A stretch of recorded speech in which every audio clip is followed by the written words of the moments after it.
Hi, everyone. Welcome to another episode of Brown Girl Green.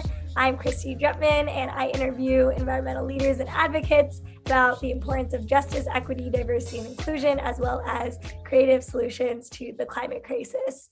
Today, we are going to be talking about the issues on site happening in Tanzania to the Maasai and Indigenous peoples of Tanzania.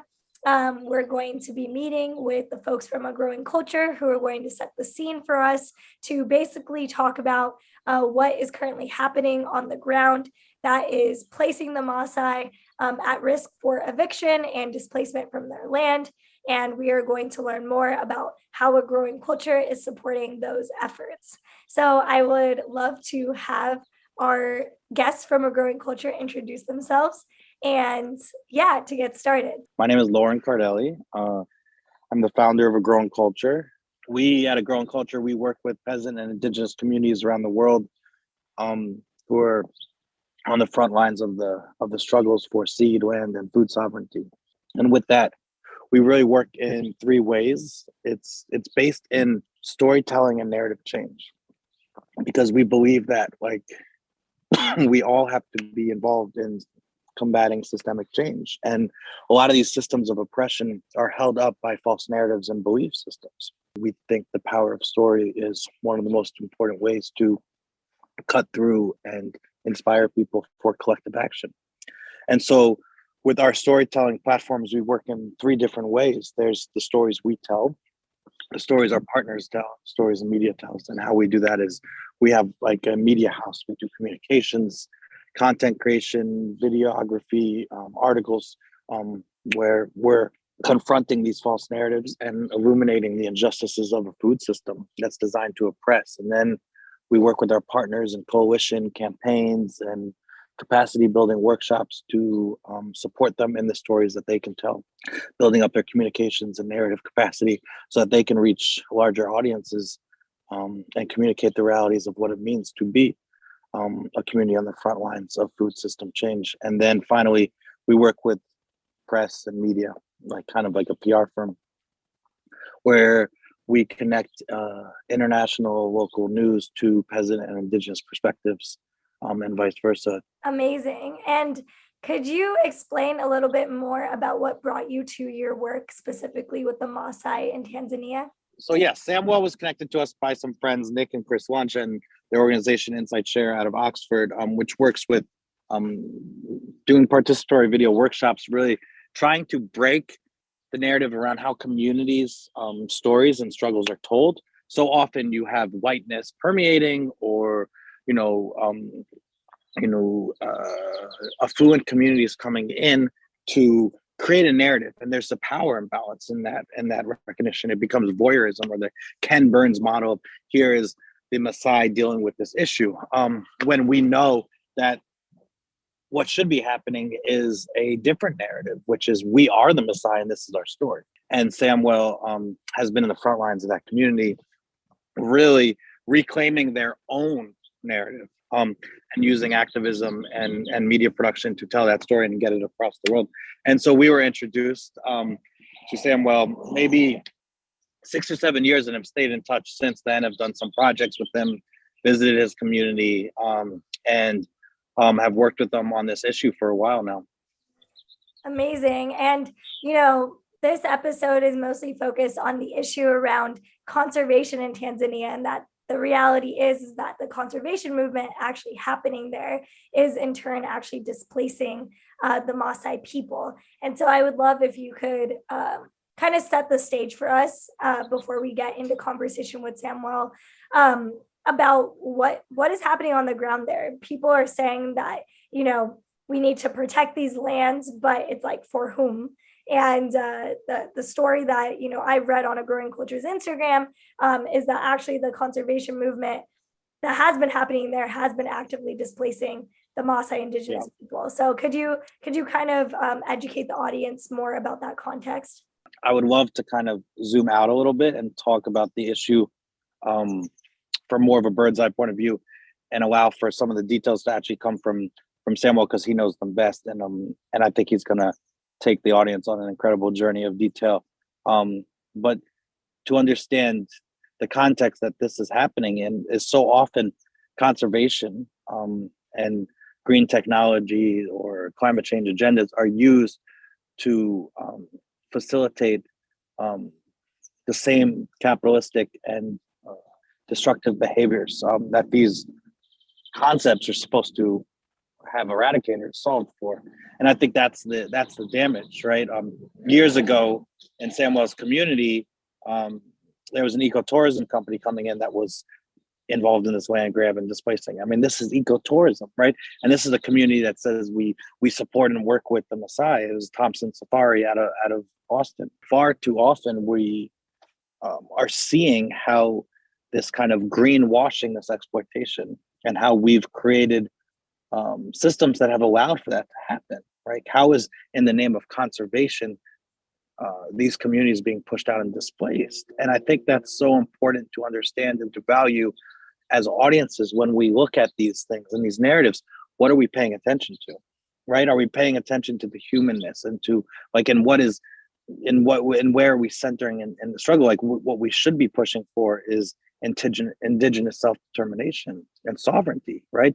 There's a reason this ecosystem is so prized and wants to be protected. It's because of indigenous sovereignty and leadership in the past. And why are we using these kind of reductionist terms to just reduce a food system to an understanding of soil or carbon or something? And I think that led to the erasure of not only indigenous and BIPOC voices, but legacies of colonization, genocide, and displacement. Yeah, exactly. So it seems like, actually what Samuel in previous conversations before our interview had brought up to me is that the Maasai and the issues facing the Maasai are just a symptom of a much broader issue like what you're discussing here, that the Maasai is not, even though it feels like a very intense situation, which it is, it's one example of so many happening around the world to indigenous peoples. Is there a form of conservation that exists that isn't dependent on like a bureaucratic entity? Like, what is conservation if not rooted in that? Because it's like, because it seems like, yes, at the end of the day, like if we wanted real conservation, it'd be rooted in indigenous like land stewardship. But I'm just wondering, like, do you just feel like the whole rhetoric of the term conservation is problematic, or is there actual ways that it's done well? What I'd love to share, Christy, is that one of the beliefs that I personally hold and is that our relationship to the environment is a reflection of our relationship amongst ourselves. And that sustainability is a byproduct of justice, first and foremost, not the other way around. And so like we want to focus on pollution and conservation and building soil and this, but like those are reflections of a system rooted in social stratification, hegemony, patriarchy, and white supremacy. And that like to create those environmental outcomes that we want, we have to first address the rot and injustice that's within our society. And far too often whiteness can see the elephant in the savannah, not the elephant in the room. Yeah, I totally agree. I feel like there's a lot of good intentioned people doing work in this space, in the conservation field and in this space, that are really trying to navigate very difficult bureaucratic systems that are probably really well funded. And I think there's a lot of people that are having to figure out that balance of knowing that there is this system that has led to even the need for conservation, because we're not living in tune with the earth and with nature, and just understanding that reciprocity. The conservation movement is starting, as a global movement, is starting to reckon with the harm that it's caused to indigenous people in the past. But it's like, is the harm so deep to where like can we actually trust that there's good conservation out there? And I guess that's the question that I'm trying to bring into this. Yeah, and is it conservation? It doesn't. And so maybe at the heart of your question, is this conservation still position us in the same kind of Abrahamic viewpoint that got us into this problem in the first place, as separate from nature, right? You ask people what are their favorite animals, nobody will say human because they view us as separate, right? But like humans are, the conservation, it's an otherness. It's an outside perspective, but it's also rooted in now a savior kind of mentality of systems, and I think that's extremely dangerous. And so, yeah, I don't know if that's the framework that we should be using at all. I'm just wondering, with like a growing culture and the work that you all do of centering, you know, people like peasant farmers and indigenous peoples first and foremost, how do you all navigate that as like also a media entity? Like, what are some of the principles that you practice to ensure that those narratives get prioritized? Yeah, I think it's complex. And I think that any organization that presents a solution or says they have it right, you should be careful of. And I think at a growing culture, we're constantly learning. And our team comes from all over the world. And the internal work is just as important as the external work. And so we are in constant tension with positionality in our 3 programs, right? 2/3 of those programs, the stories our partners tell, the work that we do with them in collaboration. Capacity work is about supporting the needs of the movement that we hold dear. But there's 1/3 of our programs, which is the stories we tell where we do center our own perspective and our own critique. And I think it's important to understand that, like, we're working in service of the movement, but we're also part of the movement. And I think holding those realities is really important. We have staff from all over the world that live in different contexts and environments and have different belief systems, different faiths. Like, our voices all should be heard as well, you know? And so it's about a balance. And activism is a dance that the death of it is a quest for purity, you know? And purity is a symptom of white supremacy that we have to push back on. I think it's important that like there's so much more that like people that are non-Indigenous but want to be in, you know, good relationship with the earth understand that like there's so much more listening that needs to be done, so much more centering of narrative, especially of Indigenous voices, that needs to be done. We're also necessary in contributing our resources and our support where we can to be in relationship with the original stewards of the land. And so I just wanted to bring that up too, is that like, I think sometimes we are so quick to devalue ourselves and each other. And I think it's important, especially when we're talking about conservation, as this episode is focused on. It's like, what are we conserving? What are we trying to uplift? And what are we trying to maintain?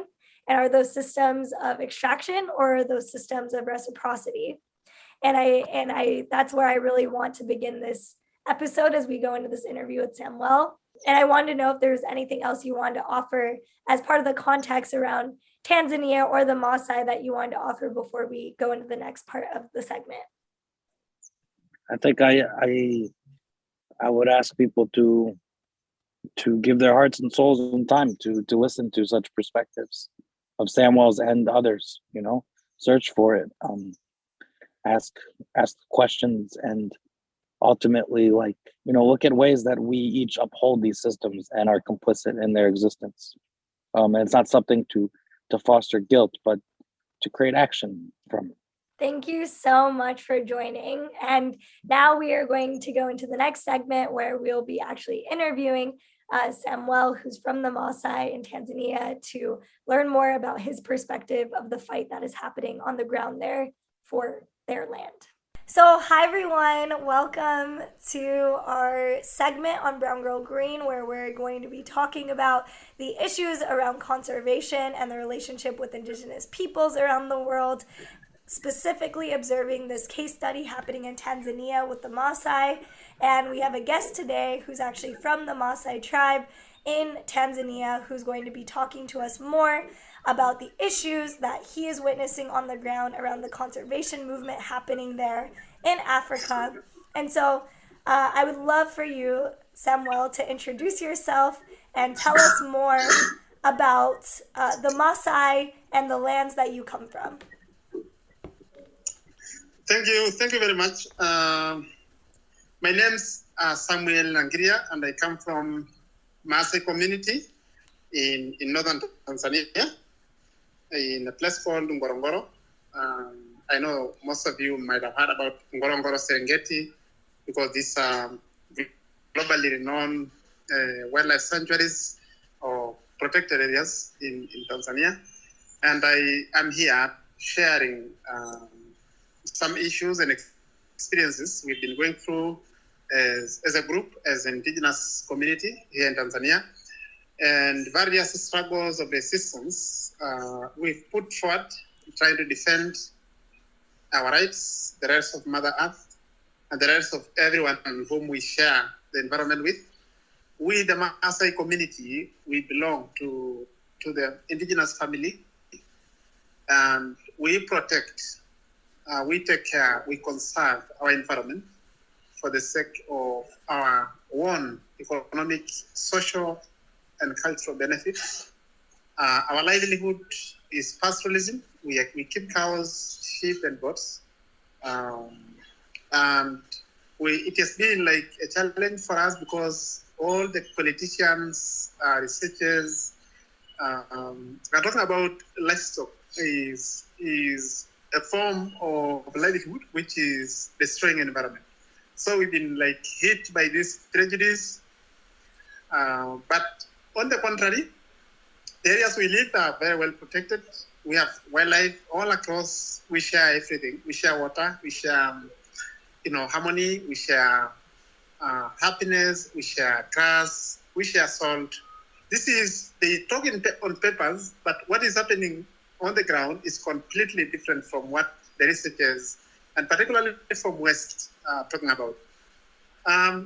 This area, as I said, is very unique because it's an area where you have the protected areas, we have the human beings living alongside. And this arrangement dates back during the British time, when the British were ruling here. They manipulated, or they cheated, or rather they robbed our parents in 1959. They kind of presented an argument that Serengeti was to be conserved or to be protected. And the negotiation started 1940 until 1959. Our parents actually had no choice, but they decided to sign what we normally prefer as a constructed consent, something that was really manipulated. Our parents could not speak English, they could not read, but the paper was brought in front of them by somebody who was a government anyway, who had all the powers, all the money, all the guns, as somebody who is a foreign. So our parents had no choice but actually to sign that agreement. Wow. And that agreement, as we say, is an important milestone, as an important turning point, because one, the British government had to enter into an agreement with our traditional leadership, which is a very, very important structure for us. They recognize our community as a nation that had a governing body, which is very, very important. And we still have the same parallel with the political system. We also have our very strong established internal traditional system. So that is why it is so important, because we were recognized as a nation, as a community with a very established leadership, which has been fighting, which has been struggling to remain relevant within the changing political system in Tanzania. So now comes the environment where we are in. Yeah.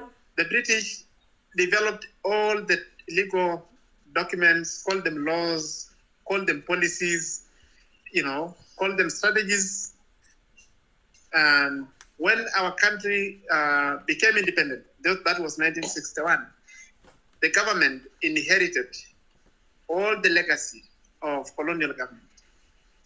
So you could hear about, Serengeti Conservation Ordinance, Ngorongoro Conservation something. There were so many laws, and they divided this critical functioning ecosystem into 4 pieces. This is Maasai Mara in Kenya, which is now it's been separated by the international line they drew. there's Serengeti, which is the Serengeti National Park.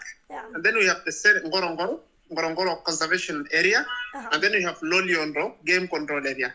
So the four, they divided, in fact, they bisected, like putting it into four parts. They listed everything, and they now pretended to be a black government that was putting forward to conserve the wildlife. But the ideology and the concept of conservation is not really from the African or the Maasai perspective.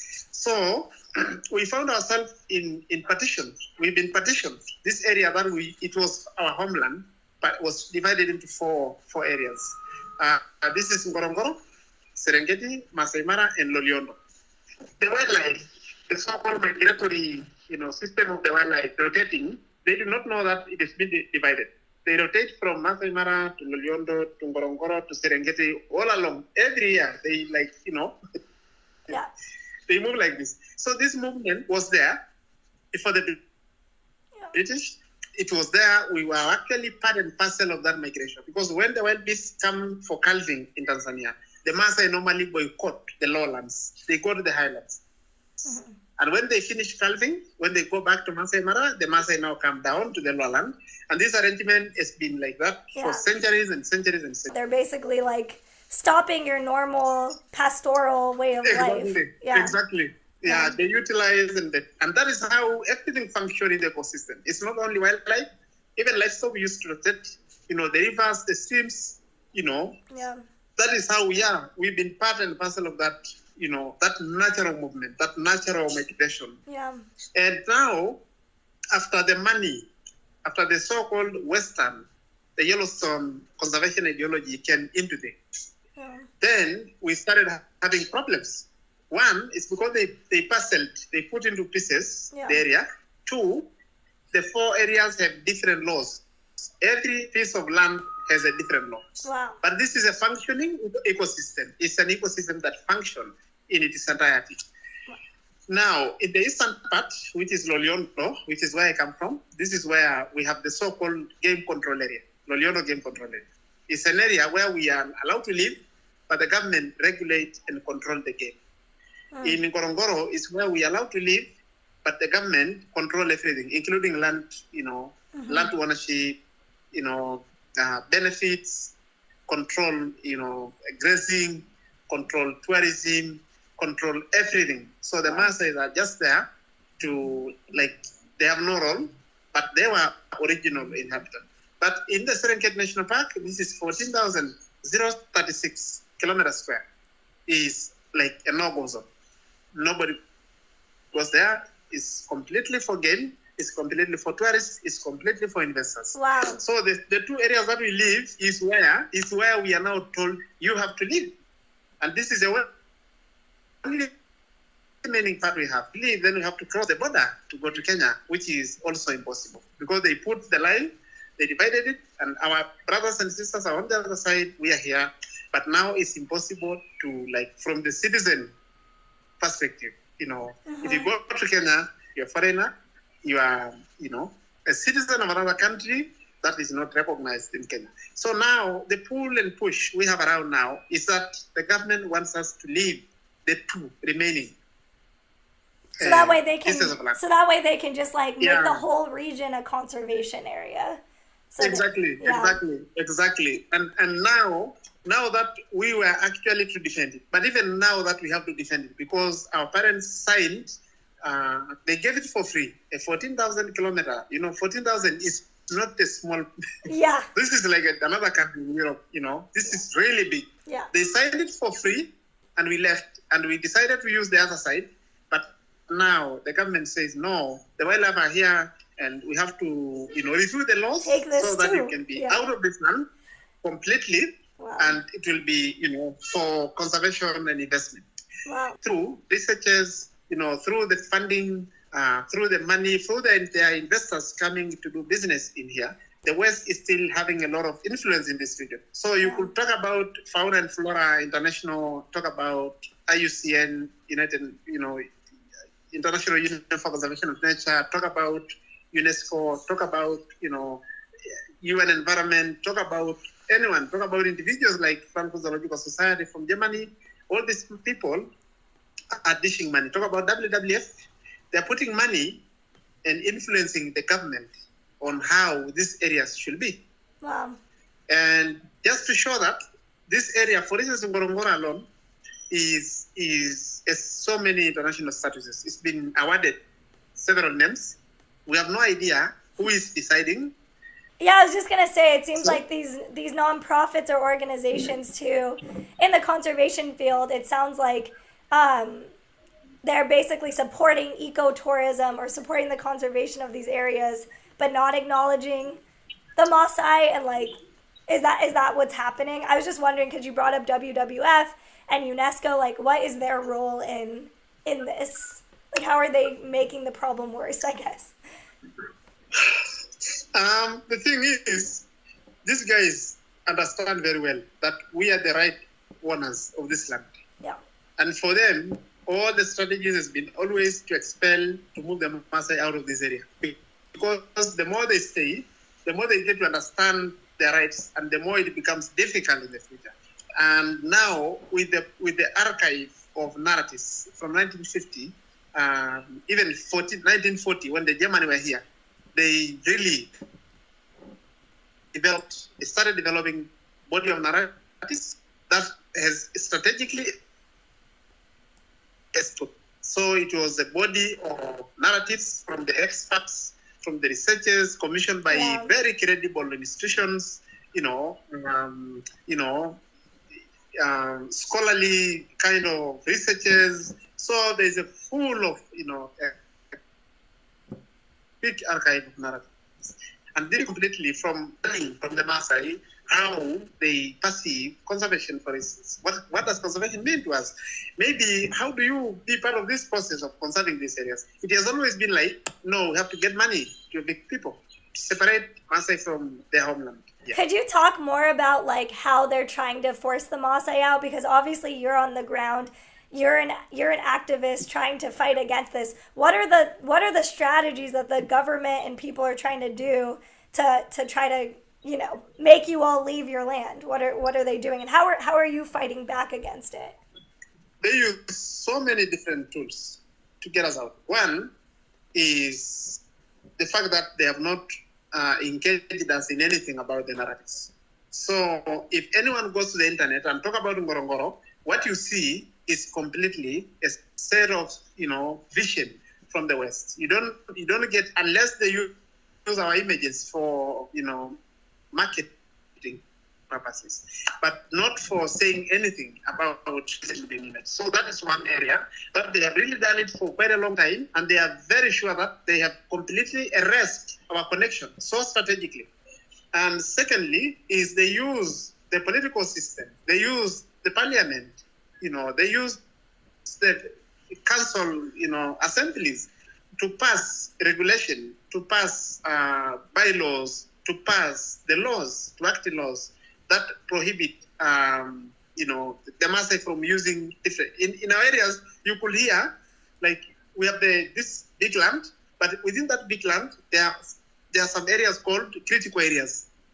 This is a terminology, critical areas that need to be conserved within that bigger land that we use. Yeah. So that is another way they use the legal system, political system to push our interests out of the papers and also erase our participation in protecting this area. And thirdly, they use media, media plus, the strategic researchers, and, they use media to influence the public in the West, but also in Tanzania, that the Maasai are burdened to this, because this area is contributing a lot of money.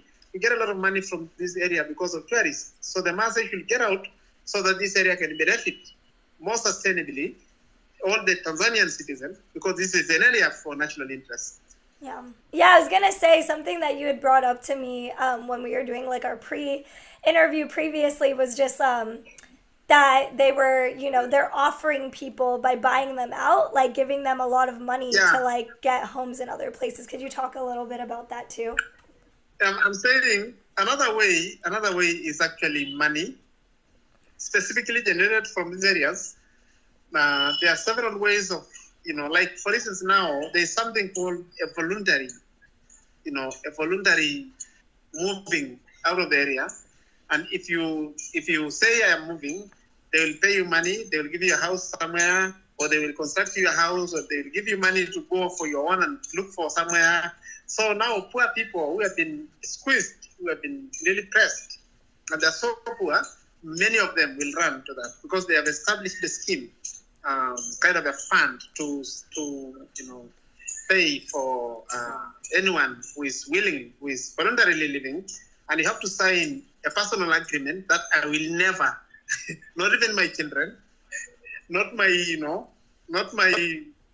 anything to do with me, will not come back again here. Wow. So it's another way of using money to manipulate the hearts and minds of poor people for them to be able to get money, but to lose everything, to lose their heritage, to lose their land, to lose their livelihood, and lose their identity at the end of the day. So this is another big way now. They're putting money, saying that it is somebody who is, in Swahili it is called like a voluntary relocation.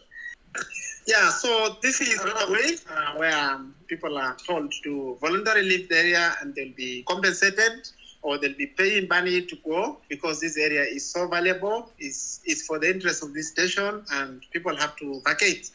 And lastly, is actually about so much of a coordinated strategy of imposing restriction within the area that we live.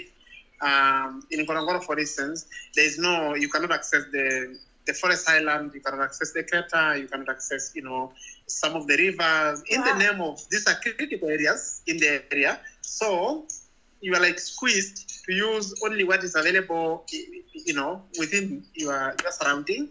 And then our livelihood is such a mobile one, it's livestock that need land, to rotate so that they don't progress. So that is another way that they're using. They're using, putting up pressure internally to control, and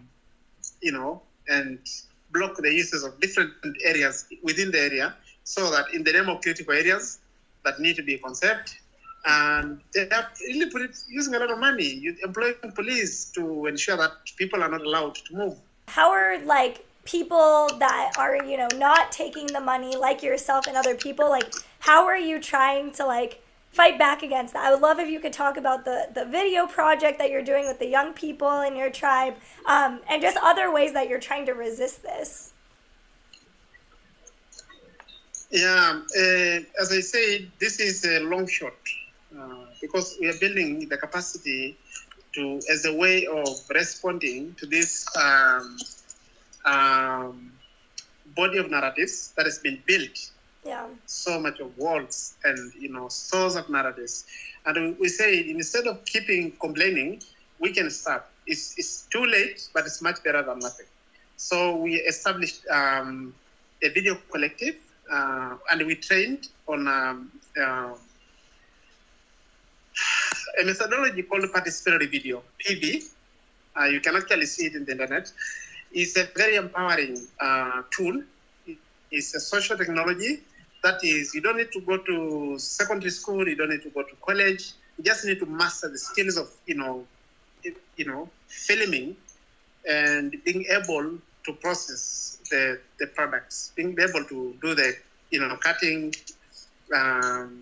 And so far, since we started, we have actually been able to do so much of videos from our own. And another important thing about it is that our community trusts their children, because we know, for us, even when I was just a grown-up, I know what I knew is that the camera belongs to the white man, because they're always carrying the cameras. But now, when we see our children, our daughters and boys having the camera and coming and setting the camera, you feel like this is a revolution. This is something that is undoing what has been written, what has been said about us without our knowledge. If you go to Maasai community as a stranger, if you try to take a photo of a child, of a woman or anybody, they will refuse, because they know there's been a lot of misuse of their faces. It is only in sub-Saharan Africa where you find the Maasai faces in the National Geographic, for instance. We don't know how they ended up there, but there's so many of, a lot of faces, a lot of, jewelry, a lot of our things we use for our culture, it's been taken without our knowledge, without our consent. Wow. So this is a revolutionary process where we try to use the next generation. Now, instead of complaining, we should start taking the steps and filling the gap. We know it's a long way to go, but we know there will be always, it's much better than keep complaining. And we started from the historical injustices, it's quite a big thing. What we did is I went to UK. This is 2017.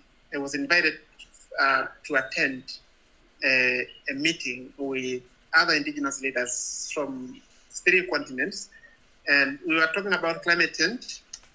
And what happened is, at the end of the meeting, we were invited for an open lecture in Oxford University, and then later on, we were invited to go to see, the precious, the classic Pitt River Museum.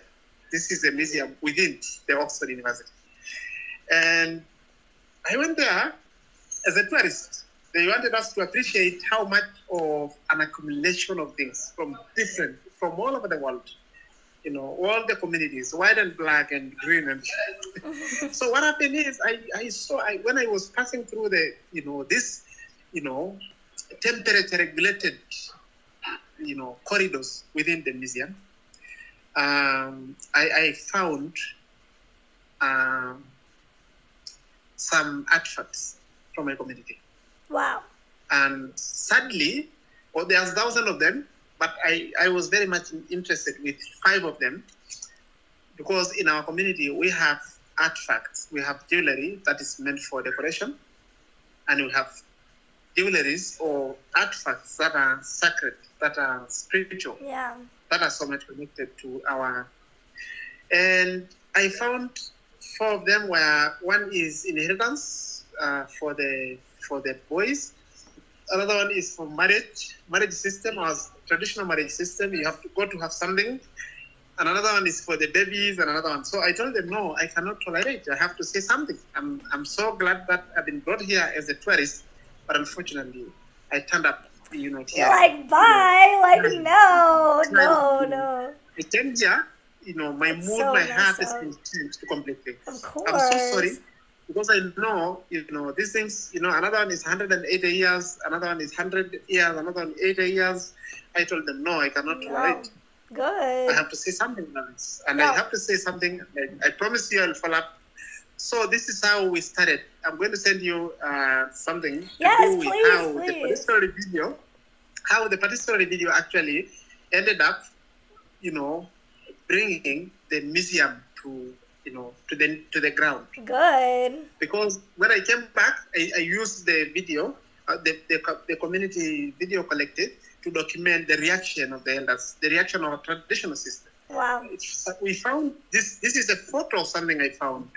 How can you explain?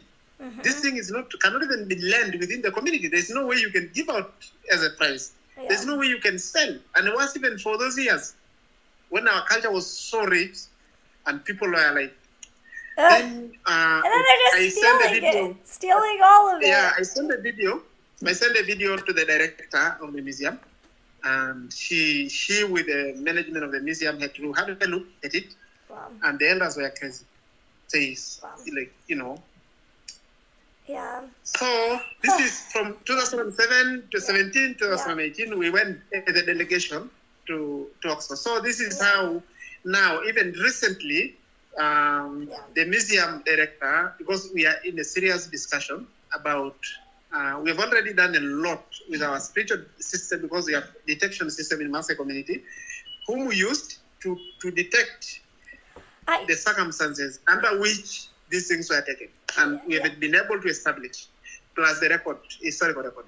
So this is just one example how a participatory video can be such a revolutionary process, such a revolutionary tool that can really bring people to account. I wanted to finish off with the last question. If you can, leave the audience with what, for those of us who don't live in Tanzania, but we want to support what's going on with the Maasai, we want to stand up and support the work that you all are doing. What are the calls to action that you have that people outside of Tanzania can do? Okay, we have three calls of action that are going on now. We need to engage with our government. We are trying to put up a framework where we can have an equal footing in terms of engaging and talking and discussing the future of these areas with our government. Two is we also have a legal arrangement. We are putting up a court case. In fact, asking the court to put a court order to stop further eviction, because it is now blatantly known that we have not been involved. This decision has been made somewhere and they push it to the implementation. So we are putting up a court case. And lastly is we are asking the international community, as I said to you before, we have three big petitions.